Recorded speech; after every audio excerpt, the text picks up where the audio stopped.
Hi friends, good morning. कैसे हैं आप सब? आई होप कि आप लोग अच्छे होंगे। तो आज किस क्लास में क्लास 12 का आपका अध्याय 9, ठीक है, जिसका नाम है अवकल समीकरण, डिफरेंशियल इक्वेशन, ठीक है। तो इस वीडियो में आप लोगों को अवकल समीकरण का जितना भी हमारे एक्सरसाइज है, मान लो एक्सरसाइज 9 पॉइंट देखो 1, 9.2 देख लो, 9.2 है, और हमारा 9.3 है, 9.4 है, और हमारा 9.5 भी है, देखो 5 भी है, और हमारा 6 भी है, देख लो 6 भी है, और इसमें विविध भी है। तो जितना भी मतलब क्वेश्चन है ना, जितना भी हमारा प्रश्नावली है 9.1 से लेकर 9.6 तक, इस वीडियो में सारा एक्सरसाइज का कंसेप्ट बताने जा रहे हैं, थ्योरी बताने जा रहे हैं, फार्मूला बताने जा रहे हैं, ठीक है। यदि आप इस वीडियो को देख लेते हैं तो पूरा आप लोग 9 चैप्टर का पूरा थ्योरी कंप्लीट हो जाएगा, पूरा फार्मूला कंप्लीट हो जाएगा। आपको पता लग जाएगा कि इस चैप्टर में क्या क्या मिलने वाला है, क्या क्या चीज़ की आवश्यकता होगी, सारी चीज़ आप लोग को इस वीडियो में समझाने वाले हैं, ठीक है। तो इस वीडियो को अंत तक देखिएगा, ये वीडियो बहुत ही इंपॉर्टेंट है आपके लिए, ठीक है। उसके बाद आप लोग एक्सरसाइज को करिएगा तो आप लोग कुछ जरूर हेल्प मिलेगा, ओके। तो चलिए स्टार्ट करते हैं। अवकल समीकरण, तो सबसे पहले सीखेंगे कि अवकल समीकरण कहते किसको है, ठीक है। क्या सीखेंगे? अवकल समीकरण का परिभाषा सीखेंगे कि सबसे पहले कि अवकल समीकरण कहते किसको है। उसके बाद सीखेंगे कोटि और घात, जैसे ऑर्डर और डिग्री बोलते हैं। तो मतलब धीरे धीरे करके सारी चीज़ आप लोगों को सिखाने वाले हैं, लेकिन सबसे फर्स्ट टॉपिक होगा अवकल समीकरण कहते किसको है। चलिए स्टार्ट करते हैं। देखिए, अवकल समीकरण का परिभाषा होता है, यहाँ पर हम लिख देते हैं परिभाषा, ठीक है, किसका? अवकल समीकरण का। तो इसका परिभाषा होता है कि वह समीकरण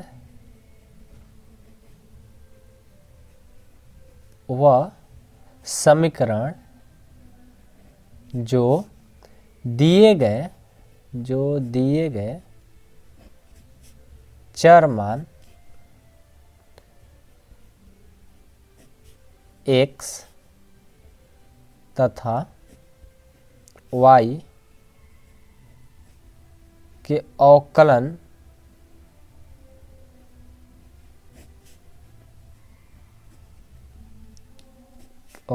के रूप में लिखा जाता है, ठीक है, रूप में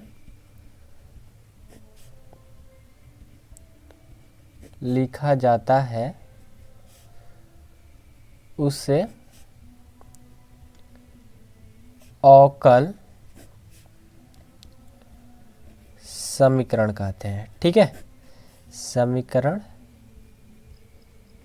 कहते हैं। देखिए एक बार समझा देते हैं आपको। इसका परिभाषा होता है कि वह समीकरण जो दिए गए चर मान x तथा y के अवकलन के रूप में लिखा जाता है, उसे अवकल समीकरण कहा जाता है, ठीक है। अवकल समीकरण की परिभाषा हुआ, ठीक है। अब आपको अवकल के रूप में कैसे लिखा जाता है बात समझाते हैं आपको एग्जाम्पल से, ठीक है।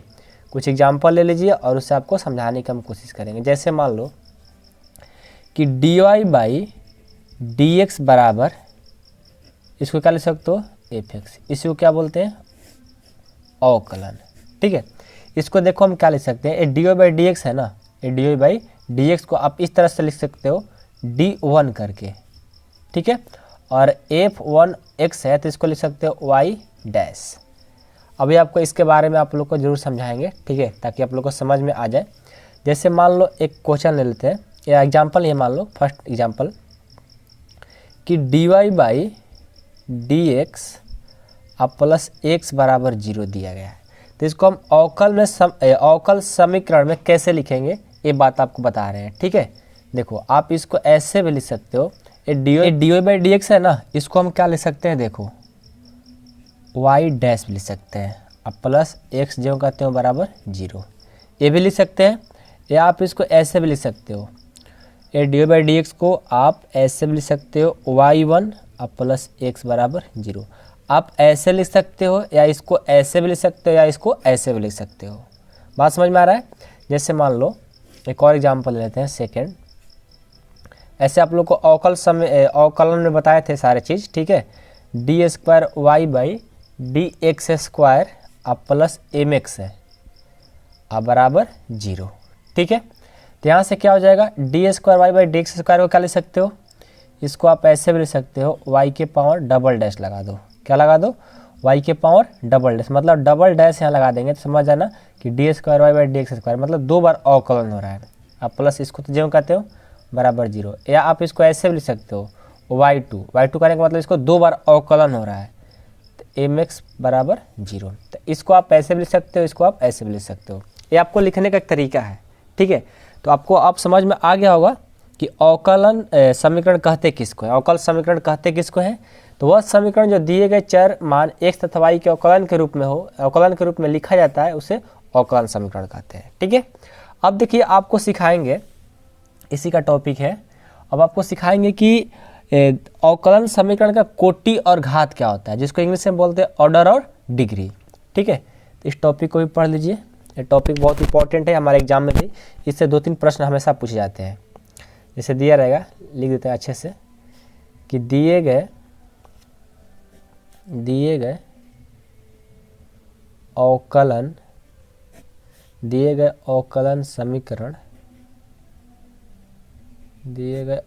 समीकरण का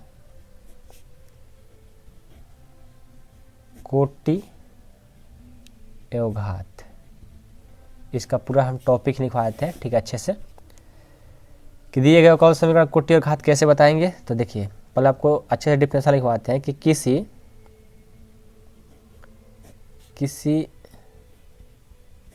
दिए गए अवकलन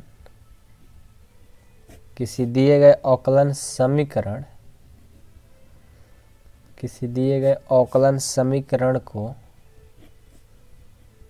महत्तम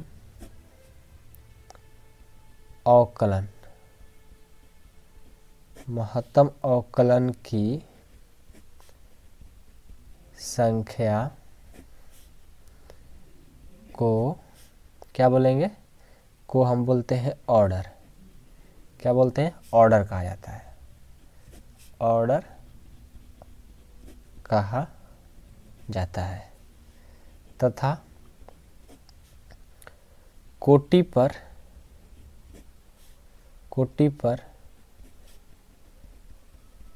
प्राप्त पावर को उस समीकरण का डिग्री कहा जाता है। ठीक है, ये बात आप लोगों को अभी डिफिनेशन समझ में नहीं आएगा, लेकिन जैसे ही हम कुछ एग्जाम्पल बताएंगे ना तो आपको समझ में अच्छे से आ जाएगा कि ऑर्डर और क्या बोलते हैं पावर कहते किसको है, जिसको हिंदी में आप लोगों को पूछता है कोटि और क्या बोलते हैं उसको, कोटि और क्या बोलते हैं घात, ये पूछता है कि इसका कोटि क्या है, इसका घात क्या है। कभी कभी इंग्लिश में पूछता है इसका ऑर्डर क्या है, इसका डिग्री क्या है, इस तरह से पूछता है। ठीक है, आपको हम कुछ एग्जाम्पल लेते हैं और उससे आपको बताएंगे, अच्छा समझ में आएगा। इस एग्जाम्पल को ध्यान से देखिए क्योंकि इससे आपको हमेशा 2-3 प्रश्न आते रहते हैं। देखिए सबसे पहली बात, एक एग्जाम्पल लेते हैं कि dy बाई डी एक्स, इसका पावर है 1 और प्लस x बराबर 0। ठीक है, एक और प्रश्न लेते हैं, ये आपका फर्स्ट है। यहाँ पर एक सेकंड प्रश्न लेते हैं कि d के पावर 3 y डी एक्स के पावर 3, इसका पावर है 1 और plus D square Y by D X square, इसका पावर है स्क्वायर प्लस इसी में लिखते हैं plus X D Y by D X plus Y बराबर 0। ये 2 क्वेश्चन है, इस 2 क्वेश्चन से आप लोगों को समझाने की कोशिश करेंगे। इससे आपका पूछ रहा है कि इसका ऑर्डर क्या है और इसका डिग्री क्या है। तो देखिए आपको डिफिनेशन लिखवा दिया है कि किसी दिए गए अवकल समीकरण को महत्तम अवकलन की संख्या को क्या बोलते हैं, ऑर्डर। महत्तम अवकलन की संख्या को क्या बोलेंगे, ऑर्डर बोलेंगे। और ऑर्डर कहा जाता है तथा कोटि पर, मतलब कोटि किसको बोलते हैं, डिग्री पर। कोटि किसको बोलेंगे, इसी के पावर पे, तथा इसको कोटि पर प्राप्त पावर को क्या बोलेंगे, डिग्री कहते हैं, समीकरण का डिग्री कहेंगे। देखो जैसे हमारा एक क्वेश्चन मान लो, हमको बताना है कि इसका ऑर्डर क्या है, ठीक है, और इसका डिग्री क्या है। इस क्वेश्चन के मतलब मान लो क्वेश्चन दे दिया गया है और इस क्वेश्चन में आपसे बोल रहा है कि ऑर्डर क्या है इसका और इसका डिग्री क्या है, ठीक है, बात समझ में आ रहा है ना। इसका पूछ रहा है कि ऑर्डर क्या है, डिग्री क्या है। तो ऑर्डर किसको बोलेंगे, आपको बता दिया गया है कि अवकल समीकरण के महत्तम अवकलन की संख्या। इससे महत्तम अवकलन मतलब मैक्सिमम कितने बार इसको अवकलन किया गया है। देखो तो इसको मैक्सिमम कितने बार अवकलन किया गया है, एक ही बार ना, D Y by D X मतलब एक बार, और यदि D square Y by D X square लगता है तो कितने बार, 2 बार। तो ये हमारा कितने बार महत्तम कितने बार किया गया है, 1 बार। तो ऑर्डर की संख्या क्या हो जाएगा, 1। और इसी ऑर्डर को मतलब कोटि के, इसको कोटि बोलते हैं हिंदी में, इसका जो पावर रहता है, इसका पावर क्या है, 1 है। तो इसी पावर को क्या बोलते हैं हम, डिग्री बोलते हैं। इसका डिग्री भी क्या हो जाएगा, 1। देखो इस प्रश्न समझ में आएगा। बताओ इस पूरा क्वेश्चन में सबसे अधिक बार किसको अवकलन किया गया है, इसको कि इसको कि इसको किसको, इसको किया गया कितने बार, 3 बार। तो वही बोला है महत्तम मतलब मैक्सिमम बार। तो मैक्सिमम बार जिसको किया रहेगा अवकलन उसको क्या बोलेंगे, ऑर्डर। तो इसका ऑर्डर क्या हो जाएगा, 3। और इसी के पावर को क्या बोलते हैं, डिग्री। तो डिग्री क्या हो जाएगा, डिग्री हो जाएगा 1। आया समझ में। देखो एक और क्वेश्चन ले लो, एक और क्वेश्चन ले लो 3rd नंबर कि मान लो कि हमारा क्वेश्चन है कि D square Y by D X square के पावर स्क्वायर अब plus D Y by D X के पावर क्यू अब प्लस वाई बराबर 0। इसमें आपसे बोल रहा है कि इसका ऑर्डर और डिग्री बताओ। तो ऑर्डर हम किसको कहते हैं, जिसका अवकलन मैक्सिमम बार किया गया हो। तो इसमें तो एक ही बार किया गया है, इसमें एक बार भी नहीं, इसमें 2 बार किया। तो यही मैक्सिमम है ना, महत्तम यही है। तो कितने बार किया गया ऑर्डर, 2 बार, तो 2 हो गया। और इसी ऑर्डर को, जिसको ऑर्डर लिखते हैं, उसी का जो पावर आता है उसको क्या बोलते हो, डिग्री। तो डिग्री क्या हो जाएगा, 2। तो इसका ऑर्डर भी 2, डिग्री भी 2, ठीक है। लेकिन एक इंपॉर्टेंट बात है जो आप लोग को समझना है। यदि किसी क्वेश्चन में, क्वेश्चन नंबर 4 देख लो, ये बहुत इंपॉर्टेंट है। मान लो D square Y by D X square के पावर स्क्वायर है plus sine D Y by D X अब प्लस एक्स बराबर 0 है। तो मान लो इसका बोलेगा कि ऑर्डर क्या होगा और इसका बोलेगा कि डिग्री क्या होगा। 2 चीज़ पूछ रहा है, ऑर्डर और डिग्री। तो देखो इसका ऑर्डर तो हो जाएगा किसका, मैक्सिमम कितने बार किया गया, इसको 2 बार, इसको एक ही बार। तो ऑर्डर हो जाएगा 2। लेकिन डिग्री क्या होगा, डिग्री देखिए क्या होगा, इसका डिग्री इम्पॉसिबल मतलब नहीं होता है। क्यों, क्योंकि किसी भी अवकल समीकरण में दिया रहेगा कोई भी क्वेश्चन और इसके साथ त्रिकोणमिति कोई फंक्शन देगा, sine cos tan cosec sec, त्रिकोणमिति के कोई भी फंक्शन दिया रहेगा साथ में, तो उसका डिग्री निकालना इम्पॉसिबल है। डिग्री उसका नहीं होता है, यानी 0, संभव नहीं है। क्या लिखेंगे कि संभव नहीं है। सिर्फ ऑर्डर होगा, डिग्री नहीं होता है। कब, जब त्रिकोणमिति का कोई फंक्शन है साइन कॉस टेन रहे तो हमारा क्या होगा, उसका डिग्री नहीं हो पाता है। तो बात आप लोग को समझ में आ गया होगा। ओके, आप लोग क्या क्या सीखे, डिग्री और ऑर्डर के बारे में सीख गए। यदि आप अच्छे से सीख गए होंगे तो समझ लीजिए कि आपके लिए 3 मार्क्स फिक्स है। ओके, बस इसी से 3 प्रश्न पूछते हैं हमेशा। अब चलिए आगे बढ़ते हैं। जैसे मान लो कि आप लोग का अगला कंसेप्ट है, ठीक है ना, आपको एक्सरसाइज 3.3 में पढ़ना है। पहले आपको ये बात लिख देते हैं, ठीक है, उसके बाद आपको प्रश्न ला करके दिखाएंगे। कहता है, मान लो कोई प्रश्न है कि दिए गए सामान्य समीकरण से अवकल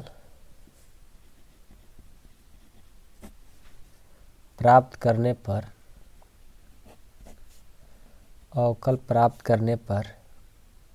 या अवकल प्राप्त करने के लिए लिखो, प्राप्त करने के लिए अधिकतम 2 बार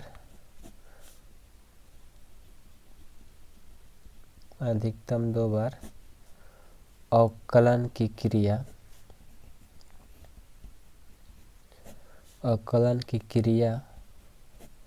कर उसके नियतांक, ठीक है। थोड़ा कलम अच्छा नहीं चल रहा है दोस्त, ठीक है, और हेडराइटिंग भी बहुत ख़राब बन रहा है, आज बहुत गंदा बन रहा है। बस आपको हेडराइटिंग से मतलब नहीं, आप लोग समझना, ठीक है, अच्छे से। नियतांक को विलुप्त किया जाता है। क्या किया जाता है, विलुप्त किया जाता है, जिसके, अभी आप लोगों को मैं सब कुछ समझाऊंगा, ठीक है, जिसके फलस्वरूप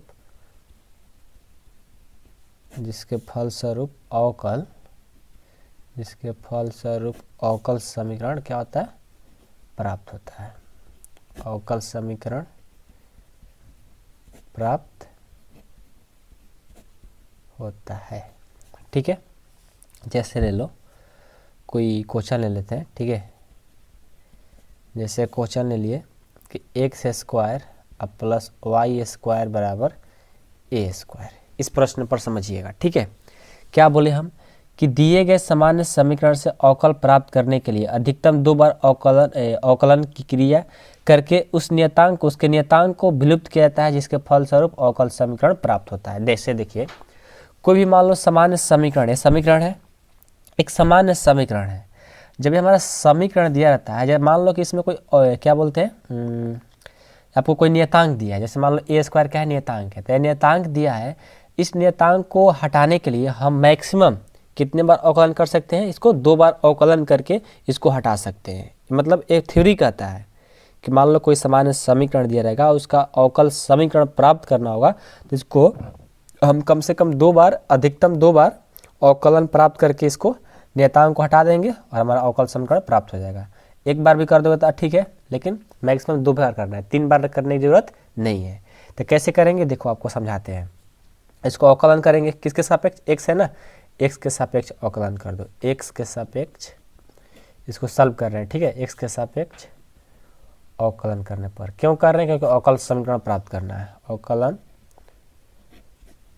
करने पर तो क्या हो जाएगा, ये हो जाएगा एक्स स्क्वायर का हो जाएगा 2x, सबको अवकलन पता है ना, और वाई स्क्वायर क्या हो जाएगा 2y into D Y by D X. अवकलन अब उतना नहीं समझाएंगे क्योंकि हम लोग सारे अवकलन पढ़ चुके हैं। और नियतांक है यानी कांस्टेंट है ना, तो कांस्टेंट का अवकलन क्या होता है, 0, ठीक है। तो यहाँ से हमारा दोनों में कॉमन क्या मिल जाएगा, 2, यहाँ से x और यहाँ से क्या बच जाएगा y D Y by D X बराबर 0, ठीक है।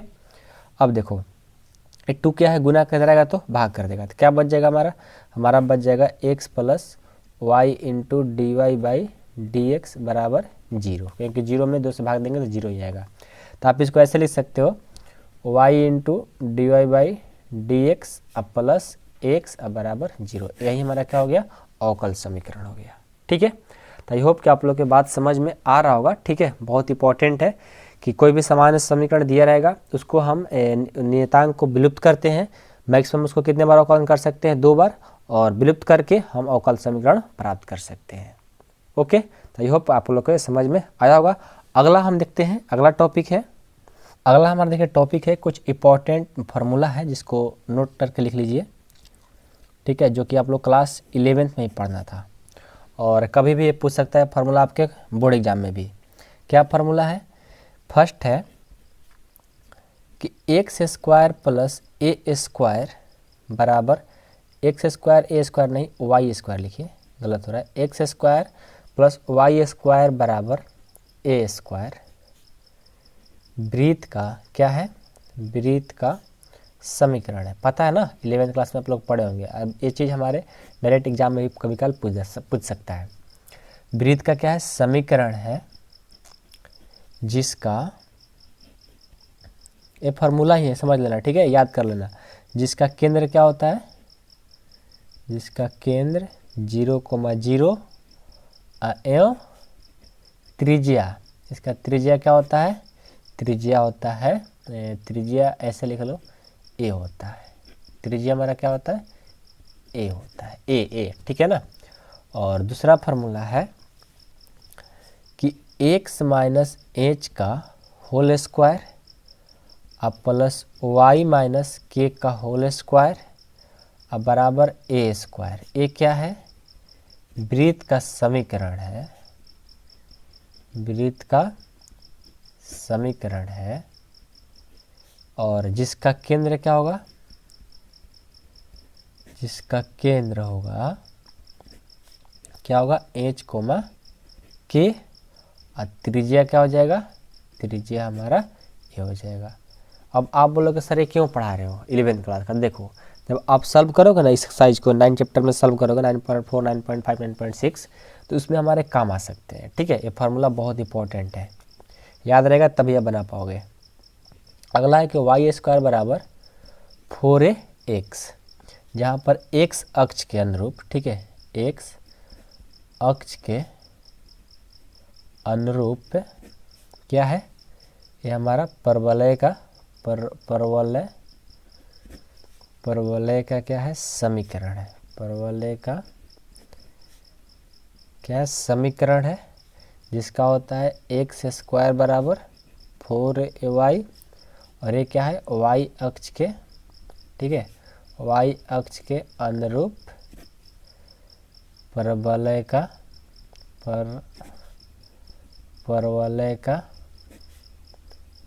समीकरण है। बात समझ में आया कि नहीं है? देखो y स्क्वायर बराबर 4x, x अक्ष के अनुरूप क्या है, परवलय का समीकरण है। यही अब उल्टा हो गया, एक्स स्क्वायर बराबर 4ay यानी y अक्ष के अनुरूप परवलय का समीकरण है।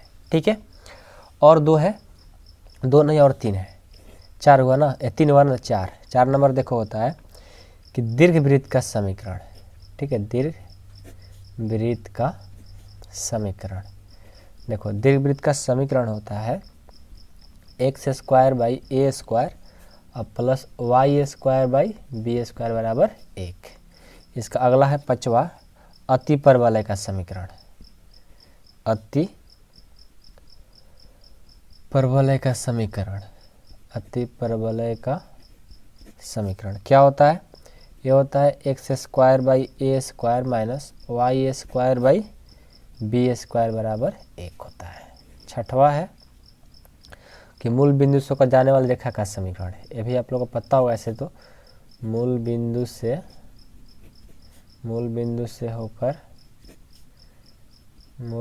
होकर जाने वाले रेखा का समीकरण क्या होता है, y बराबर mx होता है। ठीक है, मूल बिंदु से होकर जाने वाले रेखा का समीकरण y बराबर mx होता है। तो ये बात आप लोग को जानना बहुत जरूरी है। 6 फार्मूला है और 6 को आप लोग याद कर लो। ऐसे क्लास 11th में ही पढ़ना था हमारा, डायरेक्ट इसका यूज होगा यहाँ पर, पढ़ना नहीं, अब डिटेल में नहीं पढ़ेंगे यहाँ पर, सिर्फ इसको यूज है तो इसलिए आप लोग बता दिए नोट करके, तो आप इसको याद कर लेना। ठीक है, तो अगला चलिए टॉपिक में चलते हैं। चलिए अब हम अगला टॉपिक देखते हैं। टॉपिक है कि वेरिएबल को कैसे सेपरेट करते हैं। ठीक है, वेरिएबल सेपरेबल, ठीक है, कैसे वेरिएबल को हम सेपरेट करते हैं इस बारे में आपको समझाने की कोशिश करेंगे। ठीक है, जैसे मान लो कि दिया रहेगा, लिख देते हैं थ्योरी में कि दिए गए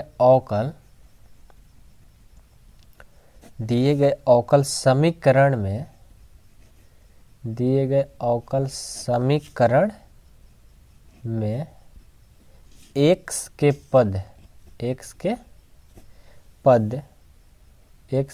पद को dx में, ठीक है, dx के तरफ लिखो अच्छा रहेगा, dx के तरफ, तथा y के पद को dy के तरफ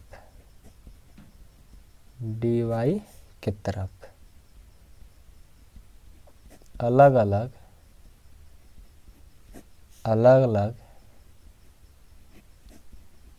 करने पर के, अलग अलग करने के बाद लिखो, करने पर नहीं, करने के बाद, अलग अलग करने के बाद समाकलन की क्रिया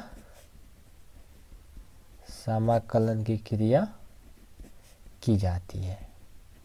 ठीक है, समाकलन क्रिया की जाती है। जैसे आपको समझाने की कोशिश करेंगे कि मान लो कि दिया है कि dy बाई डी एक्स अब बराबर दिया है y बाई एक्स। यदि इस तरह का कोई प्रश्न दिया रहेगा तो पहले देखिए हम क्या करेंगे, पहले इसको सेपरेट करेंगे, वेरिएबल को क्या करेंगे, सेपरेट करेंगे। क्या कि जो x के पद में दिया रहेगा तो उसको dx की तरफ करेंगे और y के पद में जो दिया रहेगा उसको dy की तरफ में करेंगे। तब उसको हम क्या करेंगे, सॉल्व करके क्रॉस मल्टीप्लिकेशन कर लेंगे, जो भी करना होगा कर लेंगे। ठीक है, और करने के बाद हम क्या करेंगे, उसको समाकलन कर देंगे। तो इसी को क्या बोलते हैं, वेरिएबल सेपरेट। ठीक है, तो जब हम प्रश्न कराएंगे तो वहाँ पर आप लोग को अच्छे समझाने की कोशिश करेंगे। ठीक है, लेकिन उससे अच्छा है कि यहीं पर आपको थ्योरी में अच्छे समझा दे कैसे किया जाता है। मान लो इसी को कर रहे हैं हम, ठीक है। तो देखो डी वाई के पास क्या है, डी एक्स है और वाई के पास एक्स है। तो इसको हम पहले वाई के डी वाई के तरफ, डी एक्स को एक्स के तरफ। तो यहाँ पर क्या है डी वाई, तो डी वाई ए वाई है ना, इसको यहाँ ला देंगे। ये नहीं कि मतलब कहाँ से ला दिए कहाँ से नहीं ला दिए, हमारा थ्योरी होता है, ठीक है।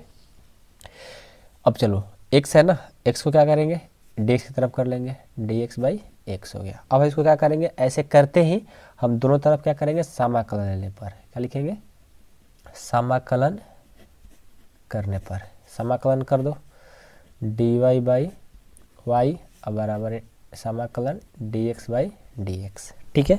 तो समाकलन करेंगे तो डी वाई वाई का क्या हो जाएगा, लॉग वाई, और D x by D x क्या हो जाएगा, लॉग एक्स, और एक्स के सापेक्ष कर रहे हैं तो हम यहाँ पर लॉग सी भी लिख सकते हैं, ठीक है, या सी लिख सकते हैं। तो यहाँ से क्या हो जाएगा, लॉग वाई अब बराबर लॉग वाई है, लॉग वाई बराबर, अब देखो log x plus log c है, दोनों प्लस में है ना, तो इसका फार्मूला क्या होता है लॉग का, लॉग एक्स प्लस सी हो जाएगा। एक्स प्लस सी नहीं, एक्स इंटू सी हो जाएगा, ठीक है, क्योंकि गुना बनाता है तो जोड़ होता है, जोड़ बनाएगा तो इसको गुना में लिख सकते हो। तो यहाँ से क्या हो जाएगा, लॉग लॉग कैंसिल, वाई बराबर क्या बच जाएगा, एक्स गुना सी, यानी वाई बराबर एक सी, यही हमारा आंसर हो जाएगा, ठीक है। तो इस तरह का जब प्रश्न आएगा तो हम आप लोगों को वहाँ पर बताएंगे, ठीक है। तब तक आप लोग को यहीं पर इतना ही छोड़ देते हैं, जब प्रश्न आएगा तो वहाँ पर आप लोग बताएंगे। यदि आप इतना समझ गए तो जब आपका प्रश्न मिलेगा तो आप लोग खुद से भी कर सकते हो, ठीक है। अब चलिए आपको समघाती, ठीक है ना, अगला टॉपिक आ गया। अब अगला टॉपिक है समघाती के बारे में, समघाती अवकल समीकरण, समघाती अवकल समीकरण। अब ये क्या होता है, देखिए यदि, ठीक है, यदि कोई दिया गया, यदि कोई दिया गया अवकल समीकरण x तथा y में समान घात हो, ठीक है, x तथा y में क्या हो, समान घात हो, तो उसे समघाती अवकल समीकरण कहा जाता है, ठीक है, समघाती अवकल समीकरण कहा जाता है। तथा इसे, इसी में लिख देते हैं, तथा इसे दो भागों में बांटा गया है, दो भागों में बांटा गया है, ठीक है। देखो कैसे दो भागों में बांटा गया है, आपको इस बात को समझाते हैं। पहले चलो टाइप 1, ठीक है, पहले तो समझ लो कि समघाती अवकलन समीकरण कहते किसको हैं। यदि कोई दिया गया अवकल समीकरण x तथा y के समान घात हो, दोनों का घात क्या होना चाहिए, x और y का घात समान हो, उसके हम क्या बोलते हैं, समघाती अवकलन। और इसको दो भाग में बांटा गया है, कैसे कैसे, तो देखो टाइप 1 में लेते हैं, जैसे मान लो D Y by D X बराबर F Y by X, Y और एक्स का घात क्या है, सेम है। तो हम इसको कैसे सॉल्व करेंगे, देखो पुट कर लेंगे y बाई, पुट मतलब मान लेंगे y बाई एक्स को भी मान लेंगे, ठीक है। तो यहाँ से यदि y बाई एक्स को भी मान लिए तो यहाँ से क्रॉस मल्टीप्लिकेशन कराएंगे, तो यहाँ से क्या हो जाएगा, y बराबर एक्स भी, ठीक है। तो y बराबर एक्स भी लिखो चाहे y बराबर भी एक्स लिखो, बात एक ही है। अब हम इसको क्या करते हैं, y बराबर जब भी एक्स आ गया, इसको x के सापेक्ष अवकलन करेंगे, क्या करेंगे, x के सापेक्ष अवकलन कर लेंगे, अवकलन करने पर अब x के सापेक्ष अवकलन करेंगे तो y का हो जाएगा D Y by D X, और v यू इंटू वी का फॉर्मूला पता है ना अवकलन समीकरण में, तो यू इंटू वी का फॉर्मूला लगाएंगे तो क्या हो जाएगा, 1 को v को बाहर, और x का D x by D X हो जाएगा तो 1 हो जाएगा, प्लस फिर x को बाहर तो D V by D X हो जाएगा। ये छोटी छोटी बात है जो कि आप लोग 5 चैप्टर में पढ़ चुके हैं, इसलिए हम यहाँ पर डायरेक्ट कर रहे हैं। जिनको पता होगा तो जो लोग पढ़ कर आए होंगे तो वो भी चैप्टर, जो लोग 5 चैप्टर पढ़े होंगे और आकर के यहाँ पर 9 चैप्टर पढ़ रहे हैं तो 9 चैप्टर वही बच्चे पढ़ते हैं जिनको मतलब अच्छे से नॉलेज है, पीछे की बातें सब मालूम है। ऐसे नहीं कि मतलब जो बच्चे मेहनत नहीं करते वो 9 चैप्टर बनाने आ जाएंगे, ऐसा नहीं है। जो बच्चे पीछे पढ़ कर आए हैं वही बच्चे इनको पढ़ेंगे।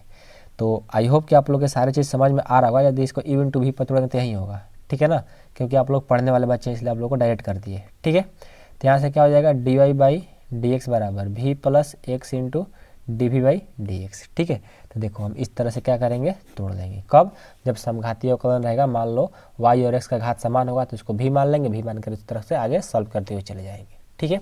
अब देखो एक टाइप 2 है, टाइप 2 को भी सीख लो। वो क्या है, टाइप 2 में है, ठीक है, टाइप 2 में है कि मान लो कि D Y by D X बराबर मान लो कि है एफ एक्स बाई वाई। अब उल्टा हो गया ना। तो यहाँ भी लेकिन एक्स वाई घात क्या है, सेम है, तो क्या हो गया, समघातीय अवकलन। तो इसको भी क्या करेंगे, उसी तरह से सॉल्व कर लेंगे।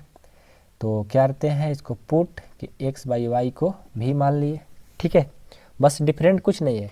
यहाँ से क्या हो जाएगा, एक्स बराबर भी वाई हो जाएगा, वहाँ पर क्या होता था, वाई बराबर एक्स भी होता था, यहाँ पर एक्स बराबर भी वाई हो जाएगा और बाकी सब यही काम करना है। तो आप यहाँ से एक्स बराबर क्या लिख दिए, भी वाई। तो इसको क्या करेंगे, अब यहाँ पर x के सापेक्ष करते थे ना, यहाँ पर किसके सापेक्ष करेंगे, y के सापेक्ष करेंगे। तो यहाँ लिखिए y के सापेक्ष अवकलन करने पर, तो x का सापेक्ष करेंगे, y के सापेक्ष है तो dxy क्या हो जाएगा, dy, और v का इवन टू v का फॉर्मूला तोड़ देंगे तो v का v और dy बाई dy हो जाएगा, अब प्लस y बाहर, एक बार dv by dv, even to v का फॉर्मूला याद होगा आपको। तो dx बाई dy बराबर हो जाएगा v dy बाई d का 1 अब plus y dv by dy। तो यही हमारा आंसर हो जाएगा, ठीक है। बस आपको एक बार एक टाइप में x के सापेक्ष करते हैं, एक बार y के सापेक्ष करते हैं। किस पर डिपेंड करता है, जब ऊपर में y होगा तो x के सापेक्ष, जब ऊपर में x होगा तो एक y के सापेक्ष करेंगे। बस इतना ही सीखना है आप लोगों को, ठीक है। तो यही बोलते हैं इसको समघाती अवकलन समीकरण। तो ये हमारे जब क्वेश्चन कराएंगे 9.5 9.6 में तो ये हमारे काम देगा, ओके। तो अब चलिए अगला टॉपिक है एक रैखिक अवकल समीकरण, उसको भी सीख लेते हैं। आइए देखिए, रैखिक अवकल समीकरण है और लास्ट टॉपिक है हमारा, ठीक है। पूरा 9 चैप्टर में इतना ही थ्योरी है, इससे ज़्यादा नहीं है, इसको भी सीख लो। रैखिक अवकल समीकरण। तो रैखिक अवकल समीकरण कहते किसको है, देखो, यदि कोई दिया गया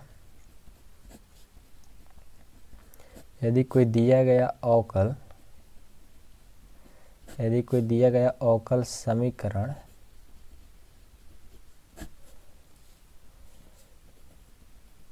dy बाई डी एक्स अब प्लस पी वाई बराबर क्यू के रूप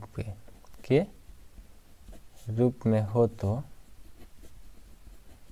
तो इसे क्या बोलेंगे, रैखिक अवकल समीकरण। रैखिक अवकल समीकरण कहते हैं। देखो, जब कोई भी हमारा मान लो टाइप 1 में ले लेते हैं कि मान लो कि D Y by D X अब प्लस पी वाई अब बराबर क्यू के फॉर्म में है, या पी वाई की जगह कुछ भी रह सकता है या क्यू की जगह कुछ भी रह सकता है। यदि इसके फॉर्म में होगा तो उसको हम क्या बोलेंगे, रैखिक अवकल समीकरण ही कहेंगे, ठीक है। इसमें कुछ फार्मूला है जो कि आप लोग को सिखाने की कोशिश कर रहा हूँ, ठीक है। जैसे एक समाकलन का गुणांक होता है, ठीक है, समाकलन का गुणांक सिखाते हैं आप लोग को। इसका अगला इसी में का टॉपिक है समाकलन का गुणांक। समाकलन का गुणांक क्या क्या है, देखिए, समाकलन गुणांक जो होता है ये होता है इंटीग्रेशन ई के पावर ऐसे होता है बराबर ई इंटीग्रेशन पी डी एक्स, ये हमारा समाकलन का गुणांक होता है, ठीक है। और कुछ फार्मूला है जो कि आप लोग को लिख देते हैं कि ई के पावर लॉग ई के पावर एक्स होगा तो इसका वैल्यू क्या हो जाएगा, एक्स हो जाएगा। और होता है कि मान लो कि यदि लॉग ए के पावर एक्स है बराबर वाई है तो इसका फार्मूला क्या हो जाएगा, एक्स बराबर क्या हो जाएगा, एक्स बराबर हो जाएगा ए के पावर वाई हो जाएगा, ठीक है। और कुछ फार्मूला है जैसे आप लोग समझा देते हैं कि मान लो कि ई के पावर लॉग ई साइन एक्स है, अब बराबर क्या है, मान लो ऐसा मान लो कि एक्स बराबर है ई के पावर लॉग ई के पावर एक्स, x किसके बराबर है, इसके बराबर है। तो मान लो यदि इसी तरह से e log e के पावर sin x दे देगा तो इसका वैल्यू क्या हो जाएगा, देखो यहाँ पर x था तो यहाँ पर x हो रहा था, यहाँ पर sin x है तो यहाँ पर क्या हो जाएगा, sin x हो जाएगा, इसके बराबर हो जाएगा। तो ये बात आप लोग को कहीं कहीं काम में आएगा, ठीक है। इस बात और ये बात और ये वाली बात और ये वाली बात और ये वाली बात, ठीक है। तो इसको आप लोग याद रखना मन में, ठीक है। तो जब हम क्वेश्चन करेंगे तो वहाँ पर आप लोग जरूर समझाने की कोशिश करेंगे, ठीक है। तो चलिए यही था हमारा, ठीक है। अवकल समीकरण के बारे में आप लोग को आज थ्योरी जितना बस समझा दिए हम। और यदि आप इसके बाद हर एक्सरसाइज को आप सॉल्व करने जाएंगे, ठीक है, तो वहाँ पर आप लोग थोड़ा ध्यान देना कि कौन सा थ्योरी कहाँ पढ़ना है, कौन सा थ्योरी कहाँ आ सकता है, इस बात का आप लोग ध्यान दीजिएगा। उसके बाद आपके लिए बहुत ईजी है, ठीक है। तो सारी चीज़ आप लोग का समझा दिए। तो मिलते हैं अगले वीडियो में, तब तक के लिए बाय बाय।